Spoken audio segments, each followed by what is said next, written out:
नमस्कार दोस्तों, आज बात करूंगा Flipkart Axis bank credit card और Paytm HDFC bank credit card के बारे में। दोनों में क्या ऑफर्स होते हैं, क्या आपको बेनिफिट मिलता है, यानी कि दोनों को कंपेयर करके आपको बताने वाला हूं अकॉर्डिंग टू प्रैक्टिकल एक्सपीरियंस जो मैंने अभी फ़िलहाल यूज़ करते हुए इन दोनों कार्ड को लिया है। आपको बता दूं कि ये दोनों कार्ड मुझे रिसीव हुए लगभग कुछ 5 से 6 महीने हो गए होंगे और रेगुलर यूज़ भी इनको कर रहा हूँ। तो इसके बारे में प्रैक्टिकल इस वीडियो में डिटेल में बात करने वाला हूँ कि क्या ऑफर्स होते हैं और किस तरह से आप इसको अप्लाई भी कर सकते हैं। तो सबसे पहले अगर बात करूँ Paytm HDFC bank credit card की, तो इसको आप पेटीएम ऐप में जाकर के अप्लाई कर सकते हैं। इसमें कई सारे वेरिएंट हैं इसके, यानी कि कई सारे क्या मतलब 5 से 6 हैं। जो पेटीएम एचडीएफसी बैंक का क्रेडिट कार्ड है उसके वेरिएंट यानी कि ऑप्शंस जो आप ले सकते हैं, यानी कि कोई 49 का भी है एनुअल चार्जेस पे, कोई 150 या 149 पे भी है, 499 का भी है, 499 का भी है, और भी अमाउंट ऐसे बढ़ता जाता है। तो मेरा 499 एनुअल, 499 नहीं शायद 500 है, और प्लस जीएसटी लग के 590 हो जाता है जो इसका चार्जेस है एनुअल। अब बात करूँ फ्लिपकार्ट की, तो इसको फ्लिपकार्ट को आप फ्लिपकार्ट ऐप जो है वहाँ से अप्लाई कर सकते हैं। और उसके बाद यहाँ पर इसके चार्जेस की बात करूँ तो यहाँ पर आपको जो मुझे मिला है, मेरे फ्रेंड उमेश को तो ये लाइफ टाइम फ्री मिला है क्रेडिट कार्ड, मुझे 500 एनुअल चार्जेस के साथ मिला है। तो जिसको जो ऑफर मिला है उसके हिसाब से वो यूज़ कर सकता है। अब इसमें कंपेयर करने की बात शुरू करता हूँ। वीडियो पहली बार देखे तो लाइक कर दें, चैनल को सब्सक्राइब। और बता दूं कि जो मुझे वेलकम लेटर मिला है Paytm HDFC bank credit card का, और इसमें फ्लिपकार्ट का भी मिला हुआ है, ये देख रहे होंगे। तो इन दोनों को कंपेयर करते हुए मैं एक एक करके बताने वाला हूँ कि किसमें क्या ऑफर्स आपको देखने को मिल जाता है। तो सबसे पहले Paytm HDFC bank credit card की क्रेडिट लिमिट, जो भी क्रेडिट कार्ड की मेरी सबसे ज़्यादा है वो इसी की है। 38,000 रुपये की इसकी क्रेडिट लिमिट मिली है मुझे। 500 एनुअल चार्जेस हैं इसके, और ये वेव ऑफ हो जाएंगे अगर कार्ड मुझे मिला है 30,000 की मैं पहले 90 दिन में यूज़ कर लेता हूँ। तो मुझे लगता है शायद मैंने कर लिया था, तो वेव ऑफ होगा या नहीं, अभी 1 साल नहीं हुआ है। तो जब 1 साल हो जाएगा तो पता चलेगा। और वैसे जब 1 साल होने के बाद 50,000 का मैं 1 साल में यूज़ कर लूँगा, स्पेंड करूँगा, तो 500 रुपये जो एनुअल चार्जेस है वो वेव ऑफ हो जाएगा। बात करूँ कैशबैक की, तो अप टू 3% यहाँ पे कैशबैक लिखा हुआ है, अनलिमिटेड लिखा हुआ है, up to 3% unlimited cashback. No fees on ATM withdrawals लिखा हुआ है, लेकिन चार्जेस लगे थे उस पर उससे रिलेटेड मैंने वीडियो बनाया था, वो आप जाके देख सकते हैं। नो कॉस्ट ईएमआई भी यहाँ पे आपको देखने को इसमें मिल जाएगी, और बेनिफिट आपको 75,000 रुपये तक का इसमें देखने को मिल जाएगा अगर आपको रिसीव होता है तो। और क्विक बिजनेस लोन्स, अगर आपके पास ये कार्ड है तो जो बिजनेस लोन है वो आपको जल्दी मिल सकता है। गिफ्ट वाउचर भी इसमें आपको देखने को मिल जाएगा। तो ये बेनिफिट है Paytm HDFC bank credit card के। अब बात करता हूँ Flipkart Axis bank credit card के बारे में। तो इसमें मुझे जैसे कि मैंने बताया, इसमें 500 रुपये ज्वाइनिंग फीस थी, और उसमें भी जो Paytm HDFC bank credit card है उसमें भी उतना ही था। और 500 रुपये एनुअल फीस है और 500 ज्वाइनिंग। इसकी क्रेडिट लिमिट मेरी है 15,000 रुपये। और स्टार्टिंग में या ज़्यादातर लोगों को अगर Flipkart Axis bank credit card है तो शायद 15,000 ही मिला हुआ है, अकॉर्डिंग टू जो मेरे जो मैसेज रिसीव हुए हैं मुझे कमेंट में जब मैंने इससे रिलेटेड वीडियो बनाया है उसके। अब इसके कैशबैक के बारे में बात करूं तो कैशबैक इसका 5% फ्लिपकार्ट मिंत्रा पे आपको मिल ही जाता है। 4% ओन प्रेफर्ड पार्टनर, जो इनके पार्टनर्स हैं 4% तक वहाँ पे आपको मिल जाता है कैशबैक। 1.5% यहाँ पे मिलता है, और पेटीएम एचडीएफसी में अप टू 3% लिखा हुआ है जो स्पेंड्स है उस पर।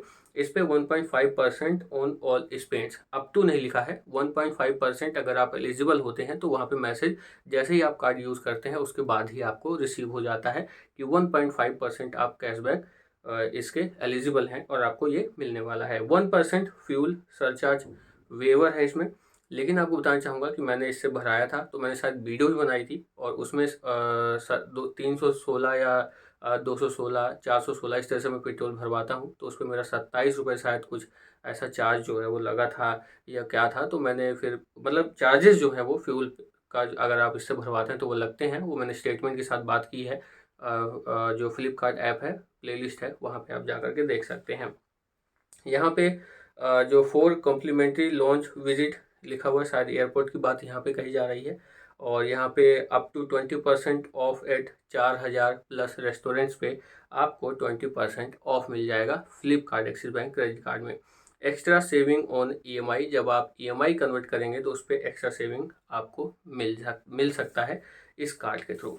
अब बात करूं दोनों में कंपेयर करने की कौन सा बेस्ट है, तो आपको बता दूं कि आप किस तरह से यूज़ कर रहे हैं उस पर डिपेंड करता है कि कौन सा कार्ड कितना आप यूज़ कर पा रहे हैं और उसका बेनिफिट उठा पा रहे हैं, स्पेशली अगर वो क्रेडिट कार्ड है तो। अब यहाँ पे इसलिए ऐसा बोल रहा हूँ क्योंकि कई बार क्या होता है, फ्लिपकार्ट में कुछ ऑफर चल रहा होता है ई-कॉमर्स साइट्स जो होती हैं वहाँ पर, और उसके बाद फ्लिपकार्ट में कुछ चल रहा होता है। तो आप अगर जो पेटीएम HDFC बैंक का क्रेडिट कार्ड है उसमें कुछ ऑफर चल रहा है तो आप उसको यूज़ करते हुए कुछ बेनिफिट्स उससे उठा सकते हैं, यानी कि कैशबैक्स ले सकते हैं, कोई ऑफर चल रहा है तो। और फ्लिपकार्ट में है तो उसमें अगर चल रहा है तो उसको यूज़ कर सकते हैं। तो थोड़ा सा आपको अपडेट भी रहना पड़ेगा कि कहाँ पर किस कार्ड का ऑफर चल रहा है, उस हिसाब से इसको आप कंपेयर कर सकते हैं। बाकी प्रैक्टिकल की बात करूँ तो अभी दोनों कार्ड से मैं ये नहीं कहूँगा कि कुछ माइनस पॉइंट हुआ हो या फिर ऐसा हुआ हो कि ये कार्ड क्यों ले लिया, तो अभी फ़िलहाल ठीक चल रहा है। जाते जाते एक चीज़ और बता दूं कि जब आप अप्लाई कैसे करेंगे अगर आपको अप्लाई करना है तो, क्योंकि यहाँ पर अगर डिटेलिंग में जाऊं तो जो पेटीएम HDFC बैंक का जो क्रेडिट कार्ड है वो आप पेटीएम ऐप से कर सकते हैं। यहाँ पर एक चीज़ ये बता दूं कि कई लोगों ने अप्लाई किया है, KYC हो जाता है Paytm HDFC bank credit card का, लेकिन उसके बाद उनको वो रिसीव नहीं होता है या फिर जो प्रोफाइल है उनकी मैच नहीं होती है, पेंडिंग में प्रोसेस पड़ा रहता है। तो उनको बताना चाहूँगा कि पेटीएम HDFC बैंक का जो क्रेडिट कार्ड मुझे मिला है वो मुझे लगभग 2 से 3 महीने में मिला। तो क्यों ऐसा इसलिए हुआ क्योंकि मेरी भी प्रोफाइल पेंडिंग थी। उसके बाद मैंने जो ऑफलाइन उनके एजेंट थे बैंक के उनको मैंने दोबारा से डॉक्यूमेंट्स दिए, ये मैंने कई वीडियो में अपने साथ बताया है, तब जाकर के वो अप्रूव्ड हुआ। तो एक ये चीज़ आती है, तो पेटीएम ऐप से जाकर के आप इसको अप्लाई कर सकते हैं। Flipkart Axis bank credit card की बात करूं तो इसको ऐप में जाकर के आप अप्लाई कर सकते हैं। अगर आप फ्लिपकार्ट ऐप रेगुलर यूज़ करते हैं, कुछ ना कुछ सामान मंगाते हैं और मंगाते नहीं भी हैं, तब भी आप विजिट करते हैं, कुछ सर्च करते हैं, तो अगर वहाँ पे स्क्रीन पॉपअप हो जाता है आपको कि आप एलिजिबल हैं Flipkart Axis bank credit card के लिए, तो वहाँ से आप डायरेक्ट उसको अप्लाई कर सकते हैं। और अगर उसको अप्लाई करने के बाद और रिसीव करने का प्रोसेस बताऊँ तो बहुत ही फास्ट हुआ था, और शायद मैं भी विद इन 15 डेज़ के अंदर मुझे फ्लिपकार्ट एक्सिस बैंक का क्रेडिट कार्ड रिसीव हो गया था। तो ये भी कहना चाहूँगा। और फ्लिपकार्ट एक्सिस बैंक का जो क्रेडिट कार्ड है उसमें फ्लिपकार्ट ऐप में अगर आप यूज़ करते हैं तो 5% का कैशबैक एनी टाइम कभी भी आपको वहाँ पे देखने को मिल जाएगा, क्योंकि यहाँ पे सीधे सीधे तौर पे लिखा है 5% जो कैशबैक है, unlimited cashback, no upper limit. जहाँ पे ऑफर ये दिखा दूँ आपको, लिखा हुआ है ये देखिए। तो यहाँ पे सीधे 5% फ्लिपकार्ट और मिंत्रा पे आपको सीधे तौर पे कैशबैक मिल जाता है। तो ये चीज़ है। और अप्लाई करने का तरीका, पेटीएम से आप पेटीएम HDFC बैंक को कर सकते हैं, फ्लिपकार्ट ऐप से Flipkart Axis bank credit card को कर सकते हैं।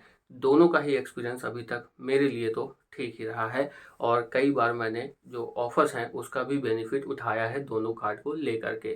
तो जैसा कि मैंने कहा, ये आप पे डिपेंड करता है कि आपके पास कौन सा क्रेडिट कार्ड है और किस तरह से आप उसका बेनिफिट उठा रहे हैं। हाँ, कई बार ये हो जाता है कि अननेसेसरी कुछ चीज़ नहीं लेना होता है, तब भी आप वो ले लेते हैं। ये मेरे साथ भी होता है और ये शायद आपके साथ भी होता होगा। तो वो थोड़ा-सा उस पे आप कंट्रोल कर सकते हैं। मैं भी कर ही रहा हूँ और लगभग मैंने कर ही लिया है, क्योंकि काफ़ी टाइम से क्रेडिट कार्ड है। तो अभी समझ गया हूँ उस चीज़ को, क्योंकि क्या होता है, क्रेडिट कार्ड होता है तो आप परचेज़ कर लेते हैं, फिर सोचते हैं अगले महीने देखा जाएगा। तो अगले महीने जब देखने की बारी आती है तो उस टाइम थोड़ा-सा ये रहता है कि यार शायद नहीं भी इस जो भी चीज़ खरीद लिया हमने, उसके बगैर भी कंटिन्यू जीवन चल सकता था। तो वो चीज़ें भी हो जाती हैं कई बार। इस वीडियो में इतना ही, मिलते हैं अगली वीडियो में। पहले नॉलेज या प्रैक्टिकल फिर वीडियो। नमस्कार।